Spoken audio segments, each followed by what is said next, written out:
Anda masih setia menyaksikan Gaya Hidup Masa Depan, Cicil masa depan mapan dari sekarang.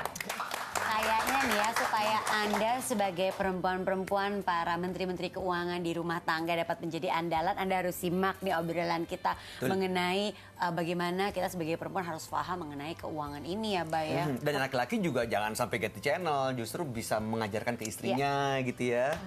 Tapi biasanya kalau baru dapat masukan-masukan tuh suka mikir-mikir sendiri ya, Anji ya. Kayak tadi kan barusan ngobrol-ngobrol, aduh ini udah bener belum ya di rumah? Bu, sekalian tanya sama Bu Nelly ya. Jadi sebenarnya tips dan triknya tuh untuk mengatur anggaran di rumah tuh jangka pendek dan jangka panjangnya apa aja sih yang pentingnya gitu? Iya, oke. Yang jangka pendeknya adalah... Cek nih udah bener apa Benar-benar ya, sampai bikin checklist ya, keluar checklist adalah pastikan kita mesti sisihkan untuk kebutuhan sehari-hari. Itu harus. Jadi ya makannya, ya apanya, gitu, anak sekolah sekali lagi tadi saya sudah sampaikan juga. Kemudian habis itu pastikan juga kita rencanakan biasanya nih kalau punya anak kecil atau mungkin masih teenager dan lain-lain, pasti weekend anak itu akan ngajak jalan, makan, itu dia nonton, Bu, langsung lemas gitu kan. Mesti disisihkan biaya berapa. Oh, untuk weekend pokoknya kita akan spend, contoh misalnya 1 juta atau 500.000 apa tuh ya, makan, mungkin nonton dan lain-lain. Nah itu short termnya. Kemudian yang long termnya udah pasti harus kita memiliki program investasi untuk ke depan. Kemudian juga program asuransi kesehatan Untuk itu proteksi tadi ya, karena Bu. kita nggak tahu nanti kalau tiba-tiba ada yang anggota keluarga yang sakit, kita Atau harus kita punya sakit, Bu. Asuransi kesehatan. asuransi kesehatan. Itu tadi biaya kesehatan naik 14% setiap tahunnya inflasi. Kemudian juga yang pasti adalah biaya pendidikan anak. Kalau anak kita masih kecil, kita ingin anak kita kuliah kemana, tapi itu nanti harus deh itu dipikirin tuh. harus Iya, mesti dari sekarang ya Ibu ya. harus. Walaupun masih nanti kok kuliahnya iya, tetapi selagi kita udah mengelola keuangan ini, nggak ada salahnya kita sisihkan. Bu, tadi kan yang dibahas kayak misalnya sekolah anak, ini mungkin kayak pasangan yang mungkin udah lama menikah kali ya. Bagi pasangan yang baru menikah, gimana cara pengaturan keuangannya, Bu? Bukannya malah lebih enak tuh Bu ya, karena baru nikah ya. Kalau yang baru nikah justru dia harus punya komitmen bersama. Komitmen bersama bagaimana nih kita bisa kelola. Karena kan mereka baru memulai hidup rumah tangga ya. Untuk dia menyisihkan income. Karena belum menikah, kalau dua-duanya kerja berarti income berdua. Kalau salah satu berarti gimana ya supaya suami itu mempercayakan istrinya untuk mengelola keuangan. Sekali lagi prinsip dasarnya jangan lupa kebutuhan dasar duluan. Gitu, baru nanti dilihat dari kebutuhan untuk dia berinvestasi. Baru kebutuhan untuk masa depan. Nanti kalau punya anak gimana? Nah itu dia. Karena punya bayi pasti kan banyak juga biaya nanti. Kalau udah biasa dia akan menjadi suatu habit ya. Untuk dia menabung atau menyisihkan berapapun income-nya. Justru yang sedini mungkin ya. Tuh, biarpun sedikit. Bener juga tuh kalau punya pengen punya bayi ya kan itu aja tuh ya yang dibicarain yang biayanya gimana, nanti sekolahnya gimana. Iya, lupa bayi ujung-ujungnya mesti disekolahin gitu kan. Lupa Cuma kasih susu doang. cuma dikasih ASI aja udah kelar Justru gitu mungkin ya. dari sejak awal menikah, jadi ada penyesuaian, ada pembelajarannya. Kalau salah masih bisa terus dibenerin gitu ya Bu ya. Justru lebih enak ya. Tapi biasanya apa sih kesalahan-kesalahan yang sering terjadi dalam rumah tangga dalam mengatur keuangan, Bu? Iya. Biasanya kesalahan itu adalah kalau mereka tidak mempunyai perencanaan yang betul-betul tepat ya. Rata-rata para wanita itu tadi kita udah bahas juga gitu ya, lebih condong kepada konsumtifnya gitu. Jadi ngelihat sesuatu yang ada depan mata udah nggak tahan aja nih, udah pengen beli dan segala macam.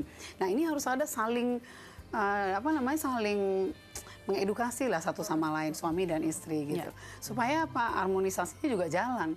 Karena keuangan itu nggak bisa. Ada juga memang di rumah tangga tertentu suaminya pegang semua. Istri dijatah gitu tiap hari. Nggak tahu tuh Enji begitu kali ini. Kita berdua, sama-sama berdua. Ya. Gitu. Nah kalau idealnya memang harus ibu rumah tangga yang mengatur keuangan tersebut. Coba saya sekarang ingin mengandalkan kamu untuk ngambil kesimpulan dari obrolan kita hari ini. Waduh, kalau Karena kan tadi dia bilang katanya perempuan tuh nggak bisa, katanya gitu Bu. ya emang begitu buktinya. Enggak ya. Jadi emang ke dalam mengatur keuangan rumah tangga idealnya ya sang menteri keuangan itu adalah istri ya Bu. Ya, yang harus punya literasi keuangan dan pemahaman mengenai finansial yang cukup baik lah Ibu ya, supaya ya keluarganya juga bisa dibawa ke arah yang lebih baik kan. Semuanya terencana dari mulai pendidikan, biaya kesehatan, asuransi juga proteksi. Itu yang paling penting juga, harus bisa melindungi keluarga dengan asuransi dan juga harus kepikiran yang namanya investasi. Cash flow diatur tuh ya. Cash flow, pengeluaran, pemasukan itu benar-benar dicatat dan dijaga, jangan sampai ya besar pasak daripada tiang. Iya tuh Ya ya. Tentunya kita harus makin bisa. Harus belajar banyak supaya kita bisa menjadi Menteri Keuangan yang lolos fit and proper test. Kalau buat yang belum menikah pas tuh. Dan Nanti dipercaya 100%. Betul, dan dipercaya 100%. Betul. Ya kan nanti kan yang jadi bangga, bikin keluarga juga jadi bangga bahwa kita bisa Kita jadi pintar juga andalan. cari teman bergaul. Ini kan Iya. lumayan nih berteman sama Angie, sama Bayu, ada Bu Nelly juga. Kan jadi Betul. dikenalin, kita Kita. jadi tambah pintar Kalau nih. misalnya biar gampang Menteri Keuangan ada 3, 4, 5 gitu nggak boleh juga? Kebanyakan. Enggak, maaf, salah ya. Itu salah ya. Salah. Mungkin kamu ganti aja jadi kayak menteri keamanan gitu. Ada banyak menteri dong. Baik, ya. Ibu Dili terima kasih banyak Terima kasih, Bu. sudah membuat kita semakin pintar dan semakin paham. Naik nih ya persentasenya dari yang tadi katanya hanya 50%, perempuan 51%, perempuan menjadi Menteri Keuangan dari 19% yang paham. Ini dengan menyaksikan episode kali ini pasti sih maunya kita makin Tingkat nambah pengalaman lagi. bisa lebih tinggi. Iya. Mona juga terima kasih sudah datang dan Thank you sharing. Angie dan Bayu, terima kasih juga nih. Iya. Aku udah 2 kali diundang jadi tambah banyak nih pengetahuannya. Bayu terima kasih ya. Maksudnya Judes banget. Sama-sama Ibu. Beda ya kayaknya ya. Terima kasih ya, udah gak terlalu percaya sama saya ya. Kesel deh. Penonton yang ada di studio terima kasih juga. Dan yang pasti pemirsa jangan lupa kita akan kembali lagi. Tapi tunggu dulu. Kita pengen denger gak cerita-cerita dari menteri-menteri keuangan yang lainnya? Mau dong, Ya kan? berbagi cerita Sharing dong. ya. Kemana sharingnya? Lewat Twitter kita aja di @manulife_id. Ya. Jangan lupa kasih hashtag GHMD. Anda boleh cerita mengenai pengalaman mengatur dan mengelola keuangan di rumah. Betul. Atau mungkin kesalahan-kesalahan yang pernah terjadi selama mengatur keuangan di rumah. Ya, Anda juga bisa mengirimkan video kalau Anda ingin bercerita lebih panjang. Jangan lupa share linknya di @manulife_id dengan hashtagnya GHMD. Kita pamit. Minggu depan kita akan ketemu lagi tentunya dalam Gaya Hidup Masa Depan. Cicil masa depan mapan dari sekarang.